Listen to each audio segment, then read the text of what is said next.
Baik, Bismillahirrahmanirrahim. Sebelumnya, Assalamualaikum warahmatullahi wabarakatuh. Baik, Ibu punten, di sini saya izin untuk memperkenalkan diri terlebih dahulu. Perkenalkan, saya Dr. Rosid yang berjaga di klinik Pasundan pada pagi hari ini. Baik, Ibu punten, kalau boleh tahu, Ibu datang ke sini mau apa? Ini dok, saya mau periksa anak saya, soalnya anak saya demam akhir-akhir ini. Oh, baik Ibu, siap. Ya, apabila seperti itu, saya izin untuk mencatat identitas anak Ibu ya, dengan anak siapa kalau boleh tahu? Namanya Fasya dok. Pasya, baik. Untuk umurnya berapa tahun Ibu? Sekarang udah 3 tahun dok. 3 tahun Ibu ya. Kemudian tanggal lahirnya? Dia lahir tanggal 1 November 2022 dok. Baik, kemudian untuk alamatnya saat ini di mana Ibu? Di Jalan Sumatera dok. Oke, Ibu hapunten, Ibu asli Sunda? Iya dok. Oke, baik. Kemudian untuk agamanya apa Ibu? Islam dok. Nah, baik. Kemudian untuk nomor rekam medisnya sekian Ibu ya. Baik. Oke. Nah, baik Ibu, kalau boleh tahu dengan Ibu siapa? Niken dok. Ibu Niken. Kemudian untuk sekarang umurnya berapa Ibu? 25 dok. 25 Ibu ya. Oke, baik. Pendidikan terakhirnya apa Ibu kalau boleh tahu? S1 dok. S1. Nah, baik Ibu ya. Nah, jadi di sini kita akan coba untuk melakukan pemeriksaan kepada anak Ibu ya. Ya, mungkin akan terasa kurang nyaman, kemungkinan juga anak Ibu bisa menangis, tapi tenang saja Ibu ya, saya akan coba lakukan dengan sebaik mungkin. Apakah Ibu setuju? Setuju dok. Baik, jika Ibu setuju, saya izin untuk mempersiapkan alat dan bahan dan mencuci tangan terlebih dahulu Ibu ya. Baik, saya sudah mencuci tangan. Nah, baik, di sini kita akan coba untuk lihat dari keadaan umumnya terlebih dahulu. Kita cek dari kesadarannya, apakah komposmentis, apatis, delirium atau lain sebagainya. Baik, di sini pasien tampak komposmentis. Kemudian di sini kita akan coba cek juga dari behavioral state-nya. Kita lihat apakah menangis, kemudian apakah aktif, kemudian kita lihat juga apakah matanya itu terbuka atau setengah terbuka, atau mungkin gerakannya itu cepat di bagian matanya, lain-lain sebagainya. Kemudian kita cek juga dari kesan sakitnya. Apakah pasien ini terlihat sakit atau tidak? Di sini pasien terlihat sedikit sakit, kemudian terlihat akut, dan di sini masih kuat, dan sakitnya itu sakit ringan. Baik, kemudian selanjutnya di sini kita akan coba untuk lakukan pemeriksaan antropometri. Baik, antropometri sudah dilakukan. Kita akan coba lakukan pemeriksaan tanda-tanda vital. Di sini kita akan coba melakukan pemeriksaan tekanan darah, yang dimana untuk tekanan darah ini kita bisa lakukan untuk bayi yang sudah berusia 3 tahun. Anak usia 3 tahun gitu ya, rutin kita lakukan. Nah, di sini kita akan coba lakukan.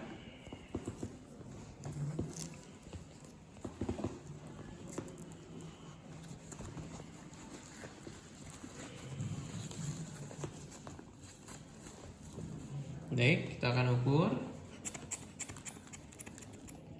Nah, di sini kita cek apakah sudah sesuai atau tidak dengan umur pasien, yang dimana kalau 1 sampai 3 tahun itu normalnya untuk sistolnya ada 75 sampai 100, dan diastolnya itu ada 50 sampai 75. Terus saja di sini kita akan coba cek dari nadi. Yang di sini cek dari nadi itu bisa kita lakukan di bagian arteri femoralis, brachialis ataupun auskultasi jantung, dan kita juga cek ya.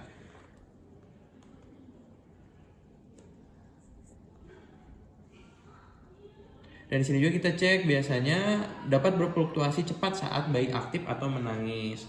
Selanjutnya di sini kita akan coba nilai dari frekuensi napasnya. Kita lihat bayi itu napasnya cepat atau tidak teratur dibandingkan anak lainnya atau tidak. Nah, di sini tampak normal. Kemudian rentang normalnya itu pada bayi yang baru lahir ada 40 sampai 60 kali per menit. Nah, adapun kalau berdasarkan tahun itu, kalau umur 1 sampai 3 tahun itu di 20 sampai 25 kali per menit. Dan di sini kita lihat hasilnya normal. Di sini kita akan coba untuk melakukan pengukuran suhu, yang mana untuk pengukuran suhu ini itu ada banyak tempatnya. Bisa kita lakukan di bagian rektal, itu yang paling akurat untuk bayi, di bagian telinga itu cukup akurat, di bagian ketiak atau kulit itu sebenarnya kurang akurat. Nah, di sini apabila kita lakukan pengukuran pada rektal, kita bisa minta pasien itu tengkurap. Punten ya nak, ini. Kemudian setelah itu kita akan coba buka bagian pantatnya dengan lembut, dan kita akan lumasi terlebih dahulu termometernya. Bentar ya nak ya. Kita lumasi terlebih dahulu. Baik, sudah dilumasi. Selanjutnya di sini kita akan coba untuk masukkan sekitar 2 sampai 3 cm selama 2 menit. Seperti ini. Nah, kemudian kita tunggu sampai berbunyi.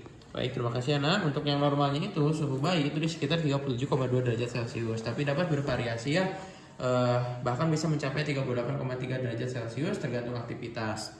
Kemudian selanjutnya di sini kita akan coba cek dari saturasi oksigen. Yang mana untuk saturasi oksigen ini kita bisa lakukan di bagian jari tangan, kaki ataupun daun telinga. Yang dimana di sini kita bisa lakukan pada jari-jari tangan.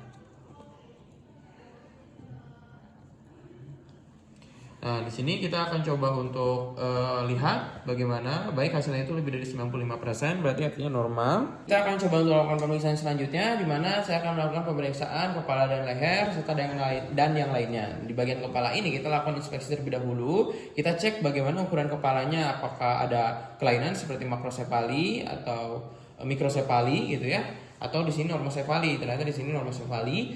Apakah ada diameter atau tidak, ada massa atau tidak ada. Kemudian selanjutnya di sini kita akan lakukan inspeksi pada rambutnya juga, apakah ada terjadi kebotakan atau alopecia atau tidak. Kita cek juga warna rambutnya, kusam atau tidaknya. Baik, di sini juga kita akan melihat atau mengamati dari wajahnya, simetris atau asimetris. Kemudian kita akan menilai kondisinya seperti apakah ada pucat, ikterus, edem, kemudian ada massa, ada butterfly ras, dan cyanosis atau kebiruan atau dysmorphic. Kemudian kita akan lakukan palpasi pada permukaan kulit kepala, gitu ya. Baik, nah punten ya, kita akan lakukan palpasi. Kita lihat apakah ada deformitas, massa ataupun nyeri tekan. Nah, ada sakit, kita juga bisa lihat dari ekspresinya. Selanjutnya di sini kita akan lakukan pemeriksaan dari Fontanel. Di sini dilakukan kalau memang bayinya itu pasiennya itu kurang dari 18 bulan. Oke, karena di sini 3 tahun maka tidak kita lakukan. Oke, dituduh aja. Oke, baik saja. Di sini kita akan coba untuk lakukan pemeriksaan pada mata, yang dimana di sini kita akan mulai mengamati pasien itu mulai dari bagian palpebranya atau kelopak mata. Apakah ada udem atau tidak, apakah ada lesi atau tidak. Di sini tampak normal. Kemudian kita akan minta pasien untuk melihat ke atas dan kita akan coba untuk lakukan melihat dari bagian konjungtiva terlebih dahulu. Seperti ini. Nah, punten ya. Di sini kita lihat apakah ada anemis atau tidak, piramis atau tidak. Kemudian kita akan coba cek pada bagian skleranya, yang dimana di sini kita minta pasien untuk melihat ke bawah, boleh nak melihat ke bawah. Kita akan tarik, kemudian kita lihat skleranya ikterik atau tidak. Oke, baik.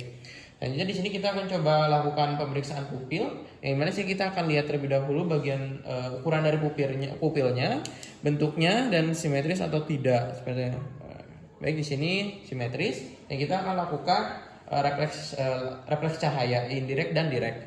Kita lihat bandingkan kiri dan kanannya, baik normal. Kemudian selanjutnya di sini kita akan coba untuk lakukan pemeriksaan pergerakan bola mata, dimana sini kita akan coba untuk meminta pasien untuk mengikuti arah jari kita. Nah, boleh ya dilihat arah jari saya. Oke.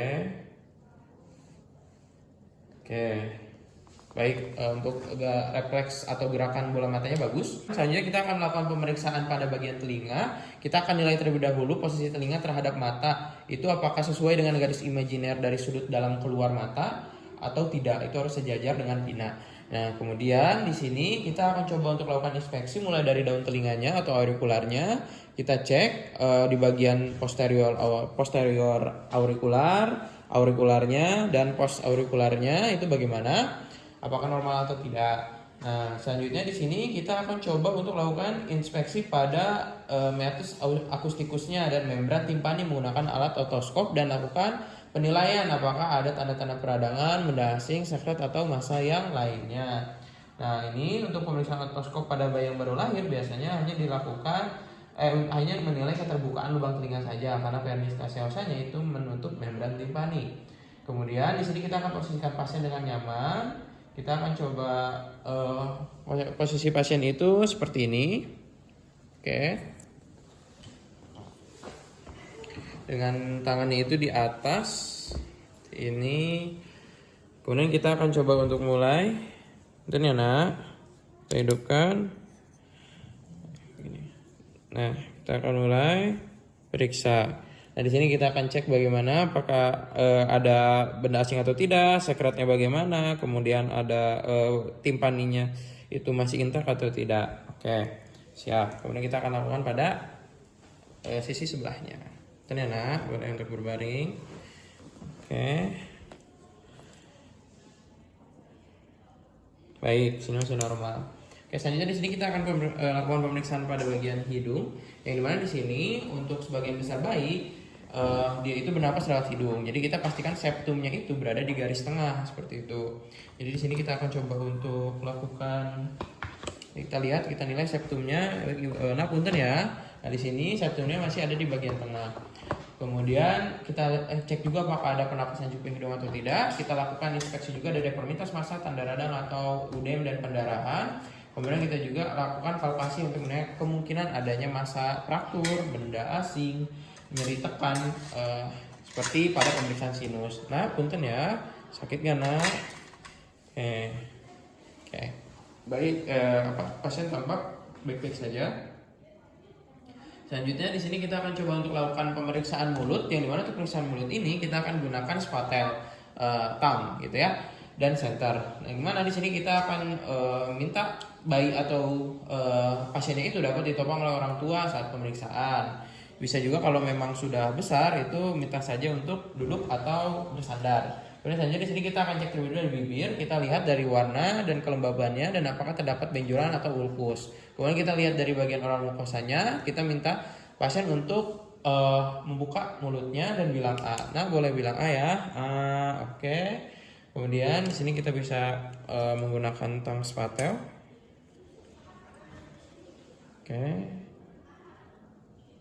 Oke.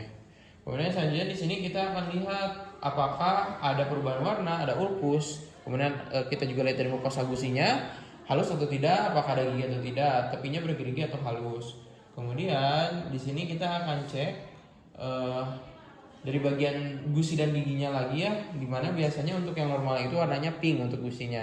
Kemudian kita lihat apakah ada pembengkakan atau tidak. Kemudian pada gigi kita lihat apakah ada oklusi atau tidak, ada perubahan warna, bentuk atau posisi atau tidak, gitu ya. Kita juga nanti catat giginya ada berapa. Kemudian kita juga akan cek dari inspeksi hard palatnya dan lidah gitu ya. Kemudian kita cek, kita lihat dari teksturnya, warnanya, kemudian apakah ada kemerahan, ulkus, nodul atau lain sebagainya. Nah, kita akan coba nilai juga dari frenulum lidah. Bila terlalu pendek itu bisa dapat menyebabkan ankyloglossia atau tongue tie. Nah, di sini kita akan cek juga pada bagian paring. Paring itu lebih mudah terlihat saat bayi menangis. Kalau bayi belum memiliki tonsil yang menonjol. Kita minta pasien untuk buka mulut dan mengatakan boleh ya, nah, gitu ya.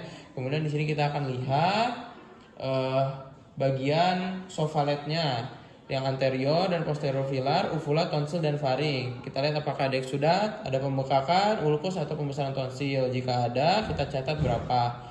Kemudian, sudah. Kemudian selanjutnya di sini kita akan lakukan pemeriksaan leher. Yang dimana untuk pemeriksaan leher ini kita akan lakukan inspeksi pada bagian leher. Kita lihat apakah simetris atau asimetris, apakah ada massa, pembesaran kelenjar paratiroid submandibular atau kelenjar getah bening lainnya. Kemudian kita lihat juga, kita lakukan palpasi kelenjar getah bening dari leher untuk menilai pembesaran atau massa seperti kista kongenital. Kita cek. Baik, betul ya nak. Oke, baik, tidak ada pembesaran ya. Kemudian di sini juga kita akan coba cek dari bagian tiroidnya. Kita akan cek apakah ada pembesaran atau tidak. Oke, tidak ada ya. Baik, apabila sudah, di sini kita tadi sudah lakukan pemeriksaan kelenjar tiroid ya. Di sini kita akan coba cek apakah ada pembesaran atau tidak. Ternyata tidak ada pembesaran. Kemudian kelenjar getah bening juga tidak ada yang membesar. Di bagian trakea juga tidak terdapat deviasi. Oke, baik, alhamdulillah untuk pemeriksaannya sudah selesai ya, Ibu dan anak. Semoga lekas sembuh dan semoga sehat selalu. Terima kasih banyak. Assalamualaikum warahmatullahi wabarakatuh.